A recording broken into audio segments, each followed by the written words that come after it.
सो स्वागतम guys, welcome back to the channel. तो again the sky supreme के new episode में आप सबका स्वागत है। और गाइस कुछ टाइम के बाद में स्पीड सोर्स सोवरिंग भी अपलोड होगा, तो उसके लिए वेट कर देना। चैनल पे नहीं हो तो सब्सक्राइब करके बेल आइकन ऑल पे सेट करना। तो एपिसोड के स्टार्टिंग में हमें पास्ट का टाइम दिखाया जाता है, जहाँ पे टैन्यू गॉड रिलम पे होता है। तभी वहाँ पे अवोकी आ गया था, जो कि यहाँ पे टैन्यू का फॉलोवर होता है। वो कहने लगता है, मास्टर देखिए मैंने इसको बनाया है, फिर भी मुझे नहीं लगता ये अच्छी तरीके से बना है। क्या आप मुझे यहाँ पे कुछ एडवाइस दे सकते हो मास्टर? दूसरी तरफ अवोकी की बातें सुन के वहाँ पे टैन्यू स्माइल देने लगता है, जिसको देख के उसे लगने लगता है कि उसने यहाँ पे टैन्यू को गुस्सा दिला दिया। और वो कहने लगता है, माफ कर दीजिए मास्टर। और हम देखते वो अपने घुटनों में आ गया था। और वो कहने लगता है, एम्परर क्या आप मेरी यहाँ पे थोड़ी हेल्प करोगे? उसकी बातें सुन के दूसरी तरफ टैन्यू उसके पास में जाते हुए कहने लगता है, तुमने मेरे लिए यहाँ पे काउंटलेस फाइट किए, इवन कि मुझे हर सिचुएशन में तुमने अपना साथ दिया, और तुम्हारे कंट्रीब्यूशन को यहाँ पे नजरअंदाज भी नहीं किया जा सकता।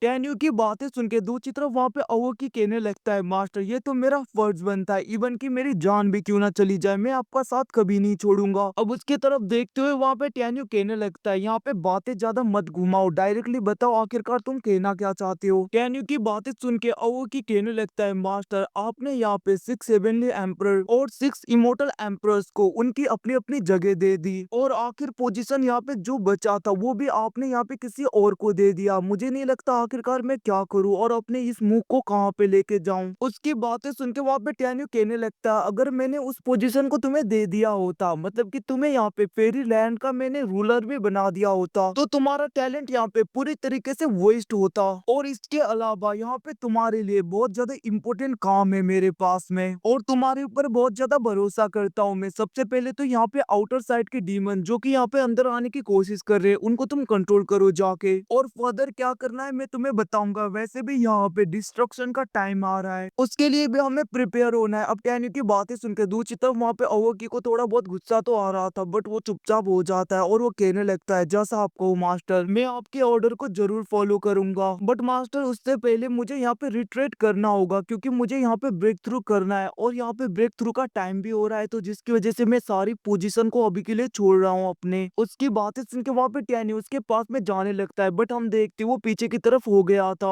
और वो कहने लगता है, मास्टर वैसे भी अब मुझे ब्रेक थ्रू करना है, ब्रेक थ्रू करने के बाद में और ज्यादा पावरफुल होके मैं आपके और भी ज्यादा काम आ पाऊंगा, तो अभी के लिए मुझे जाना होगा। अब उसकी बातें सुन के वहाँ पे टैन्यू कुछ नहीं कर पाता, और हम देखते वो आगे आने लगता है। वो कहने लगता है, अगर तुमने यहाँ पे अपना माइंड बना लिया है तो ठीक है, तुम जा सकते हो, वैसे मैं भी तुम्हारे साथ चलूंगा तुम्हारी हेल्प करने। टैन्यू की बातें सुन के अवोकी कहने लगता है, थैंक्स मास्टर, और वो वहां से चला गया था। अब हमें यहाँ पे प्रेजेंट का टाइम दिखाया जाता है, जहाँ पे लिन कहने लगता है, वो तो मैंने सोचा नहीं था इसका नाम यहाँ पे अवोकी होगा। तो यहाँ पे सेट मास्टर टैन्यू को तो पता होगा कि ये स्पीयर क्या है और किसका है, और ये कितना ज्यादा पावरफुल हो सकता है, तो यहाँ पे तुम्हारे पास में कोई भी रास्ता नहीं है। अब उसकी बातें सुन के दूसरी तरफ टैन्यू कहने लगता है, आखिरकार तुम यहाँ पे क्या चाहते हो? टैन्यू की बातें सुन के लिन कहने लगता है, तुम्हारी जान की बदले इन सबके जान को मैं बख्श दूंगा। अब वहाँ पे उसकी बातें सुन के दूसरी तरफ वहाँ पे सियानर के अंकल और उसके ग्रैंडपा कहने लगते हैं, इसकी जरूरत नहीं, वैसे भी आपकी लाइफ हमसे भी बहुत ज्यादा इंपॉर्टेंट है। और सियानर के ग्रैंडपा भी कहने लगते हैं, अगर आप यहाँ पे जिंदा होगे तो वांगफू सेट का फ्यूचर है, आप हमारी चिंता मत करिए। उन सबकी बातें सुन के वहाँ पे लिन रोने की एक्टिंग करता है। वो कहने लगता है, वो कितना ज्यादा इमोशनल सीन है, मुझे तो यहाँ पे रोने का मन कर गया। उसकी बातें सुन के दूसरी तरफ वहाँ पे टैन्यू कहने लगता है, जब यहाँ पे अवोकी ने तुम्हें ये स्पेयर दिया था, तब उसने नहीं बताया कि ये यहाँ पे डिफेक्टिव प्रोडक्ट है, और वैसे भी जब ये यहाँ पे पूरी तरीके से डिफेक्टिव हो जाता था तो अवोकी मेरे पास में लेकर आता था इसे चेक करने के लिए। टैन्यू की बातें सुन के लिन का एक सर्वेंट कहने लगता है, ये तुम ऐसी बातें कर रहे हो, बट चिंता मत करो, तुम्हारे लोग नहीं बचेंगे। फिर भी दूसरी तरफ हम लिन को देखते हैं, जो वहाँ पे कहने लगता है, अब मेरे पास में ज्यादा सब्र नहीं, ज्यादा पेशेंस नहीं, और हम देखते वो अपने पाव का यूज करते हुए उनके ऊपर अटैक करने के लिए, उन्हें मारने के लिए रेडी हो जाता है, जिसको देख के टैन्यू कहने लगता है, शायद से यहाँ पे अवोकी ने तुम्हें बताया नहीं, वो यहाँ पे अच्छा जीनियस था, बट यहाँ पे बहुत ज्यादा ऐसी चीजें हैं जहाँ पे ये डिफेक्टिव है। और हम देखते वो अपने स्वॉर्ड का यूज करते हुए उस स्पेयर के, उस ट्रेजर के पार्ट्स में अटैक करने लगता है, ताकि वो उसे डिस्ट्रॉय कर पाए, जिसको देख के वहाँ पे लिन शॉक हो गया था, और वो अपने लोगों को विड्रॉ करने के लिए बोलता है, मतलब कि भागने के लिए, जिसको देख के उनके लोग कहने लगते हैं, यंग मास्टर आप जाइए, तब तक हम इन्हें हैंडल करते हैं। उनको ऐसे भागता हुआ देख के दूसरी तरफ सियानर कहने लगते हैं, अटैक करो, और हम देखते वहीं पे दूसरी तरफ उस स्पेयर के अंदर से लो यान और दूसरे लोग भी अटैक करने लगते हैं। बाहर से टैन्यू कर रहा था, जिसकी वजह से वो पूरी तरीके से ब्रेक हो चुका था और हम देखते वहां पे वो लोग फिर से एक दूसरे के साथ में फाइट करने लगता है। जहाँ पे सियानर उसी लेडी के साथ में फाइट कर रही थी, वो लेडी कहने लगते तुम यहाँ पे आज मुझे मारना चाहती थी ना, आज मैं ही तुम्हें मारती हूँ। और हम देखते वो लोग एक दूसरे के साथ में फाइट कर रहे थे। वहीं पे दूसरी तरफ टैन्यू लिन के उस क्लोज साथी के साथ में फाइट कर रहा था और हम देखते वो अपने डिवाइन सोर्ड का यूज करते हुए उसके ऊपर अटैक करता है, जिसकी वजह से वहां पे बड़ा सा धमाका हो गया था। वहीं पे दूसरी तरफ लुओ यान भी उस बंदे के ऊपर अटैक करने लगता है अपने पूरे पाव को लगा के। वहीं पे दूसरी तरफ सियानर ने उस लेडी को बहुत ज्यादा इंजर्ड कर दिया था, वो उसे मारने के लिए बढ़ रही थी, बट तभी वहां पे बीच में वो बंदा आ जाता है और हम देखते उसने वहां पे सियानर के अटैक को रोकने की कोशिश की थी, बट वहां पे सियानर का अटैक बहुत ज्यादा पावरफुल होने की वजह से वो बहुत ज्यादा इंजर्ड हो जाता है। तभी वहां पे वो लेडी आ जाती है और वो बहुत ज्यादा रो रही थी, जिसको देख के वो बंदा कहने लगता है वैसे भी शुरू में मेरे क्लोज कोई भी नहीं था और तुमने हमेशा मेरे साथ में अच्छा बिहेव किया, तो यहाँ पे रीपे करने का वक्त आ गया। इतना कहते हुए हम देखते वो बंदा सियानर के साथ में फाइट करने के लिए रेडी हो गया था। दूसरी तरफ वहां पे सियानर उसके ऊपर अटैक करने के लिए आ रही थी, जिसको देख के वो बंदा उस लेडी को दूर फेंकते हुए सियानर के अटैक को रोकने की कोशिश करता है। दूसरी तरफ वो लेडी चिल्ला रही थी, बट हम देखते वो बंदा वहां पे मारा गया था। सियानर का सोड उसके आर पार हो जाता है, जिसको देख के वो लेडी बहुत ज्यादा सैड हो गई थी। तभी वहां पे जियान उसके ऊपर अटैक करते हुए कहने लगती है अब तुम्हारी बारी। और हम देखते वहां पे जियान उसके साथ में फाइट कर रही थी और पावरफुल अटैक करके स्लैश अटैक करके उसे मार देती है, जिसके बाद भी वो सियानर के पास में आ गई थी। वो कहने लगती है सच में तुमसे तो ज्यादा पावरफुल मेरी सिस्टर है, वैसे भी तुम बहुत ज्यादा कमजोर हो, बस तुम यहाँ पे वेट करो, जब मेरी सिस्टर यहाँ पे तोबालिन को पकड़ लेगी तो वो उसे तुम्हें हैंड ओवर कर देगी। इतना कहते हुए हम देखते वहां से जियान जाने लगते हैं। वहीं पे दूसरी तरफ हम टैन्यू को देखते हैं, जिसने उस बंदे को बहुत ज्यादा इंजोर कर दिया, तो वो अपने डिवाइन सोर्ड का यूज करते हुए उसके ऊपर अटैक करने लगता है। अब वो वहां पे मरने के कगार में था, तभी वहां पे उसका साथी आके उसे बचा लेता है और वो उसे इधर उधर भगा रहा था। वहीं पे वो बंदा कहने लगता है मैंने सोचा नहीं था मुझे यहाँ पे तुम्हारी हेल्प करनी पड़ेगी। तभी हम देखते वो बंदा कहने लगता है सब कुछ छोड़ो, सबसे पहले यहाँ से भागने का तरीका ढूंढो, मास्टर को भी भगाना है। उसकी बातें सुन के वो बंदा कहने लगता है चुप हो जाओ, वैसे भी तुम्हें यहाँ पे कोई नहीं मार सकता, बस मैं ही तुम्हें यहाँ पे मार सकता हूँ। तभी वहाँ पे टैन्यू आ गया था, वो कहने लगता है तुम दोनों एक दूसरे को नहीं, मैं तुम लोगों को मार सकता हूँ। उसकी बातें सुन के वहाँ पे तभी एक लेडी आ गई थी, जो अपने चार्म का यूज करते हुए टैन्यू को सीड्यूस करने की कोशिश कर रही थी, बट हम देखते टैन्यू वहाँ पे अपने पाव का यूज करते हुए उसको पूरी तरीके से दूर कर देता है। इवन कि वो लेडी बहुत ज्यादा इंजर्ड हो गई थी। टैन्यू उसके पास में आता है, वो लेडी कहने लगती है प्लीज मुझे जाने दो, छोड़ दो, बट हम देखते टैन्यू उसको भी मार देता है, जिसको देख के दूसरी तरफ उस बंदे को बहुत ज्यादा गुस्सा आ गया था और वो अपने एनर्जी को रिलीज करते हुए टैन्यू के ऊपर अटैक करने के लिए बढ़ रहा था। बट हम देखते वहाँ पे टैन्यू को फर्क नहीं पड़ता, वो बहुत ही आसानी से उसके ऊपर अटैक कर देता है। अब यहाँ से डायरेक्टली सीन शिफ्ट होके हमें लिन को दिखाया जाता है, जो कि एक ओल्ड मैन के पास में आ गया था। वो कहने लगता है ओल्ड मैन क्या तुम्हें पता चला, तुम जिसको यहाँ पे ढूंढ रहे थे, जिसका रीइंकार्नेशन हुआ है, उसका पता मुझे मिल गया, वो कहाँ पे मुझे पता है। उसकी बातें सुन के ओल्ड मैन आंखें खोलता है और इसी के साथ में एपिसोड खत्म होता है। कुछ टाइम के बाद में एपिसोड ओवरिंग आएगा, तो वेट कर देना। Thanks for watching, bye bye, see you again, till then.